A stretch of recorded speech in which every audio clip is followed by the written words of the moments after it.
సుమన్ టీవీలో మీ business promotions కోసం ఈ కింది నెంబర్ను సంప్రదించగలరు.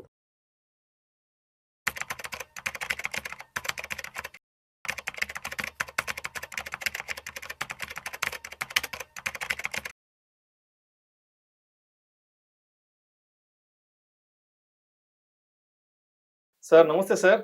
నమస్తే అండి విష్ణు గారు. అనిల్ గారు, welcome to Vishnu talk sir. నమస్తే అండి, చెప్పండి. సార్, ఇప్పుడు ట్రంప్ ఎలక్షన్స్ అయిపోయే వరకు ట్రంప్ గారు వచ్చేస్తారు, ట్రంప్ గారు రావాలి, ట్రంప్ గారు వస్తే మన భారతదేశానికి చాలా మేలు జరగబోతోంది. మోడీ గారితో ఆయనకున్నటువంటి ఫ్రెండ్షిప్ కారణంగా Yeah. మనం ఇంకా చాలా ముందుకు వెళ్ళే అవకాశం ఉంది అనుకుంటూ కూడా మాట్లాడుకున్నాం. సరే, ఆయన అధ్యక్ష పదవిని చేపట్టే రోజు నుంచి ఆయన చేస్తున్న రకరకాల అనౌన్స్మెంట్లు మొత్తం చూస్తూనే ఉన్నాం. ఈ మధ్య ట్రంప్ టారిఫ్లు రకరకాలుగా ఉంటున్నాయి. మొత్తం ప్రపంచ దేశాలన్నీ కూడా బెంబేలెత్తిపోతున్నాయి అవును. ఆయన విధిస్తున్న టారిఫ్ల కారణంగా. రైట్, ఒక్కసారి మన భారతదేశం విషయానికి వస్తే స్టీల్ రంగం పైన ఒక 25% వరకు టారిఫ్ విధిస్తున్నట్లు కూడా ప్రకటించడం జరిగింది. సో ఏంటి, ఎక్కడి నుంచి ఏ విధంగా ఉండబోతుంటారు స్టీల్ సెక్టర్? ట్రంప్ అనే దాని మీద మనం హైప్ అయితే ఉండింది. ట్రంప్ ఇండియాకు మంచిది అనే విషయం అందరూ డిస్కషన్ అండ్ హోప్ కూడా ఉండింది. సో కాకపోతే ఏంటంటే కొన్ని తన అమెరికా యొక్క ఏమంటారు ఇంట్రెస్ట్ని సేవ్ చేయడానికి కొన్ని టారిఫ్స్ విధిస్తున్నా అని చెప్పాడు. కొన్నిటిని ఆపేశాడు, కొన్నిటినేమో లైక్ ఎగ్జాంపుల్ కెనడా మీద, మెక్సికో మీద ఫస్ట్ 25% అని టారిఫ్స్ అన్నాడు. కానీ వాళ్ళు ప్రామిస్ చేశారు ఏదైతే డ్రగ్స్ కానీ ఇమిగ్రేషన్, ఇల్లీగల్ ఇమిగ్రేషన్ మీద ఆపేశారు. సేమ్ వే చైనా మీద ఒక 10% టారిఫ్ అన్నారు, అది కంటిన్యూ అవుతోంది. దానికి రిటాలియేషన్గా చైనా కూడా 15% అమెరికన్ ప్రొడక్ట్స్ మీద టారిఫ్ వేసేసింది. సో అది జరుగుతోంది. దాంతోపాటు కొత్తగా ఏంటంటే ఒక ఇండియన్ స్టీల్ అనే కాదు, మొత్తం స్టీల్ ఇంపోర్ట్స్ పైన, అమెరికాకు వచ్చే స్టీల్ పైన 25% టారిఫ్ వేస్తున్నామని అనౌన్స్ చేశాడు.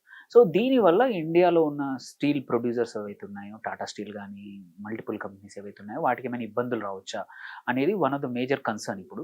అండ్ ఎవరైతే ఇన్వెస్ట్ చేస్తున్నారో ఇట్లాంటి స్టాక్స్లో, మెటల్స్ రంగంలో కానీ స్టీల్ రంగంలో, వాళ్ళకి ఎలాంటి పరిస్థితి రాబోతుంది. ఫస్ట్ థింగ్ ఏంటంటే దీని ఎఫెక్ట్ అయితే ఉండబోతోంది. కాకపోతే ఎఫెక్ట్ అనేది డైరెక్ట్గా కాదు. రీజన్ ఏంటంటే అండి, ఐరన్ ఎస్పెషల్లీ ఐరన్ ఏంటంటే ఇండియన్ ఎక్స్పోర్ట్స్ చూసుకుంటే ఓన్లీ 5% ఆఫ్ ఇండియన్ ఎక్స్పోర్ట్స్ అమెరికాకు వెళ్తున్నాయి. So 95% are not to America.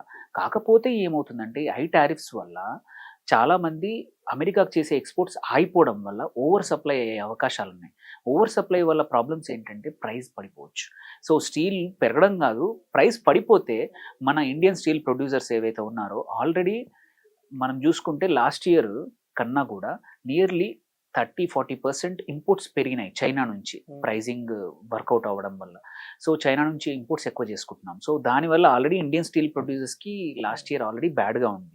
దాని మీద నుంచి ఈ టారిఫ్స్ వల్ల ప్రొడక్షన్ వేరే కంట్రీస్లో ఎక్కువగా ఉండి, అవైలబిలిటీ ఎక్కువగా ఉండి, ఇంకా ప్రైస్ పడిపోతే మన వాళ్ళకి మూలిగి నక్కపై తాటిపండు పడ్డట్టు చాలా ఇబ్బందులు అవుతాయి. సో కాకపోతే డైరెక్ట్ ఇంపాక్ట్ ఉండదు, బట్ ఇండైరెక్ట్లీ ఆల్సో ఈ టారిఫ్స్ అనేది కంపల్సరీ ప్లే అవుతుంది.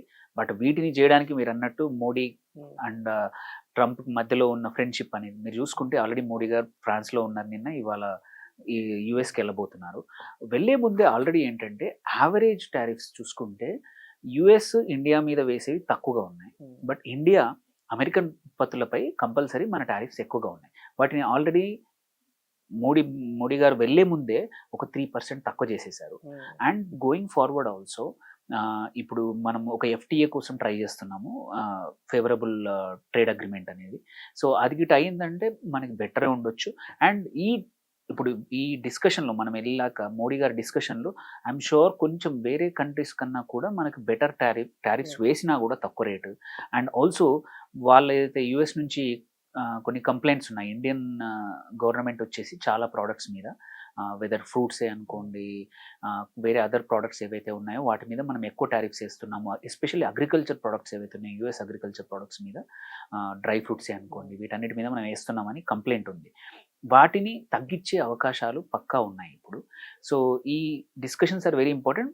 ఆన్ ద హోల్ టారిఫ్స్ అనేది హార్మ్ఫుల్, పక్కా మనకి ఇబ్బందులు అయితే ఉన్నాయి. సో స్టీల్ సెక్టర్ ఫర్ ఈ ఇయర్ మాత్రం దో మన డొమెస్టిక్ కన్సంప్షన్ పెరిగినా మన డొమెస్టిక్ ప్రొడ్యూసర్స్ మాత్రం ఎఫెక్ట్ అవుతారు. ఎవరైతే కాషియస్గా మెటల్స్లో, స్టీలే కాదు, స్టీల్ కన్నా ఎక్కువగా ఎఫెక్ట్ అయ్యేది అల్యూమినియం. ఈ టారిఫ్ ఈవెన్ అల్యూమినియం మీద కూడా వర్కౌట్ అవుతుంది. అండ్ మన అల్యూమినియం ఇండస్ట్రీ వచ్చేసి ఒక 15-20% ఆఫ్ ఆర్ ఎక్స్పోర్ట్స్ వచ్చేసి అమెరికాకు ఉన్నాయి. ఈ టారిఫ్స్ వల్ల అల్యూమినియం రంగానికి చాలా దెబ్బతినబోతోంది.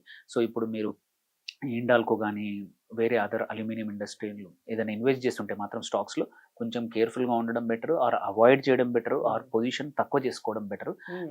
ప్రాఫిట్స్ ఏమైనా చేయగలిగితే ఆర్ కట్ చేయగలిగితే లాస్ కట్ చేసుకొని రాదర్ ఇట్లాంటి వాటికి ఎఫెక్ట్ కానీ వేరే ఇండస్ట్రీస్లో వేరే స్టాక్స్లో ఎంటర్ అవ్వడం బెటర్. సో మొత్తానికి ఎవరైతే ఆల్రెడీ స్టీల్ ఇండస్ట్రీ స్టీల్ సెక్టార్లో ఇన్వెస్ట్మెంట్స్ పెట్టున్నారో లేదంటే ఇన్వెస్ట్ చేయాలనుకున్న వాళ్ళు ప్రస్తుతానికి ఆలోచన విరమించుకోవడం మంచిది. ఆల్రెడీ ఇన్వెస్ట్ చేసిన వాళ్ళు ప్రాఫిట్ బుక్ చేసుకుని ఏదైనా బయటకు వచ్చేసి వేరే సెక్టార్స్ లోకి వెళ్ళడం మంచిది. ఎందుకంటే అన్సర్టెనిటీ చాలా హై ఉంది ఈ టైంలో, ఎస్పెషల్లీ కన్సిడర్ ఇది ఒకటే కాదు, ఒక ఏంటంటే ఈ ఎఫెక్ట్ అనేది డైరెక్ట్ ఇండియా మీద పడకపోవచ్చు, బట్ గ్లోబల్ మెటల్ మార్కెట్స్ మీద మాత్రం తప్పకుండా పడుతుంది. మేబీ లాట్ ఆఫ్ చేంజెస్ రావచ్చు, ఎందుకంటే 4 సంవత్సరాలు ఉంటాడు ఆయన. సో వాళ్ళు ఎక్స్పోర్ట్స్ మీద ఇట్లా టారిఫ్స్ పెట్టారనుకోండి, ఇంపోర్ట్స్ మీద టారిఫ్స్ పెడితే మోస్ట్ ప్రాబ్లీ కొంచెం మ్యానుఫ్యాక్చరింగ్ మళ్ళీ అమెరికాలో రివైవ్ అయ్యే అవకాశాలు ఉన్నాయి. మన ప్రొడ్యూసర్స్ కూడా మన ఇప్పుడు టాటా స్టీల్ కానీ మల్టిపుల్ ఏవైతే ఉన్నాయో పెద్దవి, దే మైట్ కన్సిడర్ ఇన్వెస్టింగ్, ఏమంటారు కొంచెం అమెరికాలో కూడా ఒక చిన్న మ్యానుఫ్యాక్చరింగ్ ప్లాంట్ పెట్టే అవకాశాలు అట్లాంటివి ఎంకరేజ్ చేసే అవకాశాలు ఉన్నాయి. సో బట్ అదర్వైజ్ ఈ ఒక నెక్స్ట్ ఫ్యూ మంత్స్ మాత్రం ఒక 1 or 2 quarters ఈ కొంచెం అయినంత వరకు ఫ్రెష్గా ఎంటర్ అవ్వకపోవడం బెటర్, ఎందుకంటే volatility will be very high ఆ సెక్టర్లో, మెటల్ సెక్టర్లో. Thank you sir, thank you so much. Thank you అండి.